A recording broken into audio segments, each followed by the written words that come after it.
ආයිබෝවන් Ratmalana අපච්චි දේවාලේ YouTube channel එක සමග සම්බන්ධ වෙලා ඉන්න මගේ වරම් දරුවෝ සහ අනිකුත් සෑම සිළු දෙනාට සම්මා සම්බුදු සරණයි සිළු දෙවියන්ගේ දේව පිහිට ආශිර්වාදය ලැබේවා කියලා ප්‍රාර්ථනා කරන ගමන් අද මේ වීඩියෝ එක කරන්න පුතේ බලාපොරොත්තුනේ ගොඩාක් වරම් දරුවෝ සහ වරම් ලබා ගන්න ආසාවෙන් වැඩ කටයුතු කරන දරුවෝ මගෙන් අහනවා කොයි වෙලාවටද අපච්චි පාන තියන්න ඕන කියලා. ඒ පාන තියන්න පිළිබඳව තමයි මේ වීඩියෝ කරන්න බලාපොරොත්තු වෙන්නේ. පාන තිබීම පිළිබඳව තමයි මේ වීඩියෝ එක කරන්න බලාපොරොත්තු වෙන්නේ. පුතේ මේක ටිකක් සංකීර්ණයි. නමුත් මම ටිකක් තේරුම් කරනවා. මොකද ඔය දෙයියන්ට පාන තියන්න තියෙන වෙලාවල් වලට පුතේ පාන තියන්න ගියොත් පුතාලට ඔය විවාහ ජීවිත ගත කරගෙන ඔය තමන්ගේ රැකිරස්සාල් කරගෙන කටයුතු කරන්න බෑ පුතේ. ඒ වෙලාවල් වලට එහෙම පාන තියන්න ලෑස්ති මොකද අපි උදාහරණයක් කියමු පුතේ රෑ 8ට තියෙනවා 9යි 5ට තියෙනවා 8යි 5ට තියෙනවා 10යි 10ට තියෙනවා 12යි 20ට එකමාරට හතරමාරට ඔහොම පුතේ වෙලාවල් තියෙනවා. ඉතින් එතකොට ওই වෙලාවල් වලට අපිට පාන තියන්න බෑනේ. ওই වෙලාවට වලට අපිට පාන තියන්න බෑ. එහෙමනම් අපි දැන් බලමු කොහොමද අපි මේ වරමක් හදා ගන්න හෝ එහෙම නැත්නම්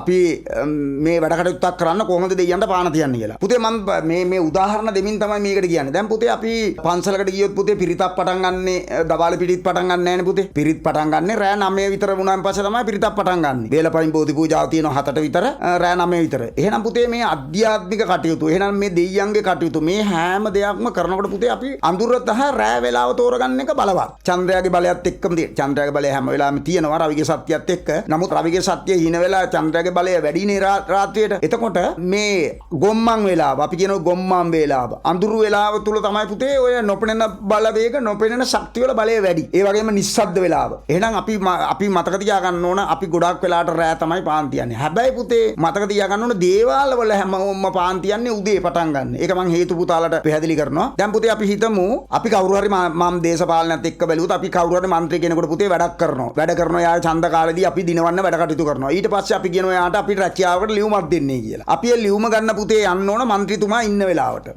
එහෙම නැත්නම් පුතේ එයාගේ නෝනගෙන් එයාගේ ගෙදර දරුවන්ගෙන් ඥාතිගෙන් අපිට ලියුම ගන්න බෑනේ മന്ത്രിතුමා ඉන්න වෙලාවට යන්න ඕන අපි ලියුම ගන්න. ඒ වගේ පුතේ අපි යම් දෙයක් දෙවියන්ගෙන් ඉල්ලනවා නම් අපි දෙවියන්ගෙන් යම් දෙයක් බලාපොරොත්තු වෙනවා නම් දෙවියෝ වඩින වෙලාවක් තියෙනවා. දෙවියෝ වඩින වෙලාවක් ගමන් කරන වෙලාවක් විශ්වය තුල එක එක දෙවියන්ට වෙලාවල් වෙන් කරලා තියෙනවා. ඒ වෙලාවල් වල බලය තියෙනවා. එහෙනම් අපි ඒ වෙලාවට පාන තිබ්බම් බලය වැඩි. එහෙමනම් අපි වරමක් හදාගන්න අපේ ඇඟට භූත බලවේගයක් එන්නෙම නැහැ. කිසිම බලවේගයක් අපිට දැනෙන්නේ නැහැ. අපිට කනට කර්ණ මුණ්ඩයක්වත් එන්නේ නැහැ. හිතට චිත්ත සත්‍යයක්වත් එන්නේ නැහැ. ඇඟට ගැස්මත් එක්ක වරමක්වත් එන්නේ නැහැ. හැබැයි පුතාලා දන්නෝ මගේ තාත්තා ආවල් ගම්බාර දෙයියන්ට පාන තිබ්බා. තාත්තා ගෞරවයෙන් සමාජය තුල ජීවත් වුණා. හොඳට සහයි හත්තියට හිටියා. නිරෝගී හිටියා. අන්නේම හිතලා ඔයාලත් පානක් තියෙනවා. එතකොට ඔයාලා මේ පාන තියනකොට ඔයාලා පාන තියෙනවා. තාත්තා තිබ්බේ 9යි 5ට. අන්න 9යි 5ට තියෙනවා. සූනන් දෙයියෝ වැඩ කරන්න වෙලාව 9යි 5ට 9යි 21ත් අතර දර්ශන වෙන වෙලාව ගමන් කරන වෙලාව අන්නේ වෙලාව තුර පාන තියලා සූනන් දෙයිය හාමුදුරන්ට කියනවා සූනන් දෙයිය හාමුදුරනි මටත් වරමක් දෙන්න. මමත් ආසයි වැඩ කරන්න. මගේ ඉන්න ඥාති පරපුරේ කවුරු හරි ඥාතියෙක් මට ලං කරලා සුභවාදී ඥාතියෙක් ලං කරලා මට මේ ලෝක සත්‍යයට සතත් සාන්තියක් උදා කරගෙන අධ්‍යාත්මික සේවාවක් අධ්‍යාත්මික ගමනක් යන්න මට උදව් කරන්න දෙවි හාමුදුරනි කියලා දෙයියන්ගෙන් ඉල්ලනවා. අන්න එතකොට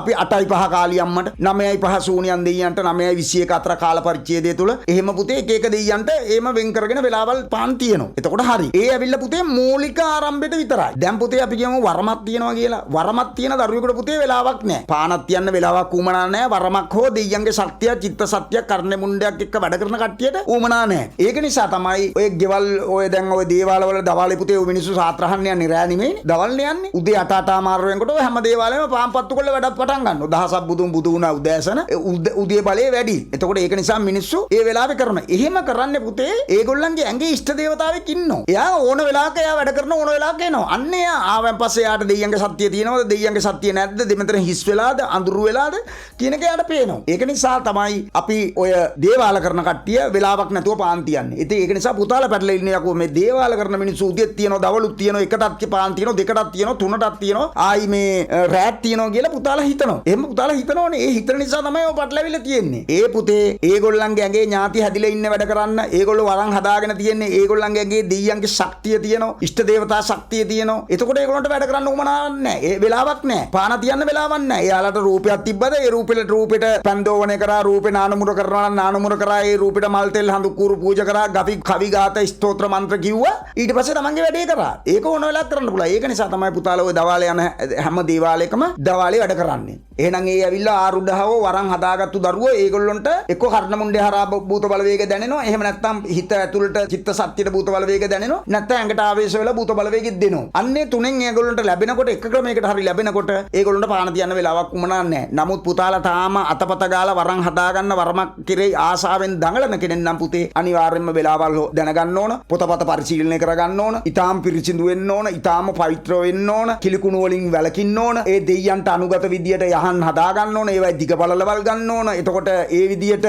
හදාගෙන ඒවා වෙන් කරගෙන සීමා වෙන් කරගෙන දැන් බලකාර නම්බුකාර ගම්බාර තිද්දකාර උඩ්ඩි අප්පච්චි එහෙම පානක් තියන්න බෑනේ පුතේ ලේසියෙන් ඒ පානල් තියනකොට බල්ලෝ හැදීමෙන් ඈත් වෙන්න ඕන ඒ බල්ලෝ හෝ පූසෝ සත්තු ඒ මායිමට යන්න බෑ ඒ දඬුවත් එක්ක හදලා තියෙන පාන් සීමාවට වෙන කෙනෙකුට ඇතුල් වෙන්න බෑ පිරිසිදු ඒව කරන්න ඕන ඉතින් ඒක නිසා එහෙනම් පුතාලාට මම තේරුම් කරන්නේ වරමක් හදාගන්න මූලිකවම සැලසුම් කරනවා නම් මූලිකවම තමන් උත්සාහ ගන්නවා නම් අන්න වෙලාවක් තියෙන්න ඕන අපි යමු උදාහරණයක් වශයෙන් පුතාලා දරුවෙකුට පඳුරක් ගෙට ගහන්න බලාපොරොත්තු වෙනවා රෑ 9:05ට එහෙනම් සූනියන් දිය වඩින වෙලාවට තමයි අපි මේ පඳුර ගෙට ගහන්න ඕන 9:05 9:21 අතර අපි මේ පඳුර ගෙට ගහනවා අන්න එතකොට දෙයියෝ අපි කියන දේ අහනවා අපේ කර්ම කාරණා ඉෂ්ට සිද්ධ වෙනවා දෙයියෝ වඩින්න නැති වෙලාවක පුතේ අපි පඳුරක් ගෙට ගැහුවම අපිට පේන්නේ නැහැ ඇඟේ ආරුඩයක් ආකර්ෂණයක් චිත්ත සත්‍යයක් භූත සත්‍යයක් කර්ණ මුණ්ඩයක් නැති නිසා අපිට පේන්නේ නැහැ මේ පඳුර කැපගත්තද බාරගත්තද දෙයියෝ අහන ඉන්නවද මගේ පාන කැපගත්තද කියලා පේන්නේ නැහැ පුතේ ඉෂ්ට දේවතා සත්‍ය තියෙනකොට ඉෂ්ට දේවතාවට පේනවා දෙයියෝ යහනට ඇවිල්ලාද දෙයියන්ගේ ශක්තිය ඇවිල්ලාද දෙයියන්ගේ බලය ඇවිල්ලාද කොහොමද මේ වැඩ කටයුත්ත කරන්න කියලා එයාට ඒ වෙලේ දැනෙනවා ඒක නිසා එයාට ඕන වෙලාවක